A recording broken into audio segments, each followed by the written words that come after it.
Le nuove tecnologie a servizio dell'ambiente e dello sviluppo economico sono stati i temi di grande attualità, approfonditi stamane nel corso di un convegno titolato Le fonti energetiche rinnovabili, promosso dall'Ipierico Fermi di Agrigento e realizzato in collaborazione con Confindustria. Oggi facciamo questo passaggio importante che riguarda il comparto elettrico-elettronico e meccanico-termico.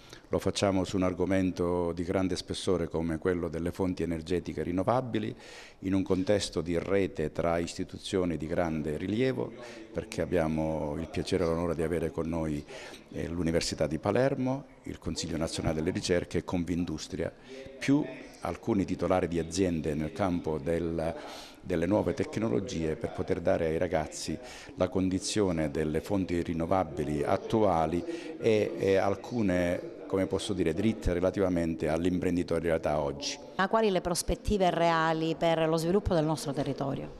Si tratta di energie alternative, quindi il tema che a livello europeo ha maggiori risorse economiche, la comunità destina una serie di risorse sul tema ambientale e delle energie alternative assolutamente ingenti. La possibilità quindi per giovani che hanno la padronanza non soltanto tecnica ma anche linguistica con una doppia lingua di poter spaziare su questo settore anche a livello europeo è grande. Agrigento devo dire che ha una serie di aziende di particolare pregio che su questo tema già sono all'avanguardia, per cui c'è la possibilità di creare anche le filiere assolutamente competitive sul contesto sia nazionale che internazionale. L'appuntamento rivolto agli studenti delle quarte e quinte classi dei corsi di elettronica, elettrotecnica e sistemi energetici si configura quale momento di formazione e conoscenza delle opportunità lavorative nel nostro territorio nel settore delle energie rinnovabili.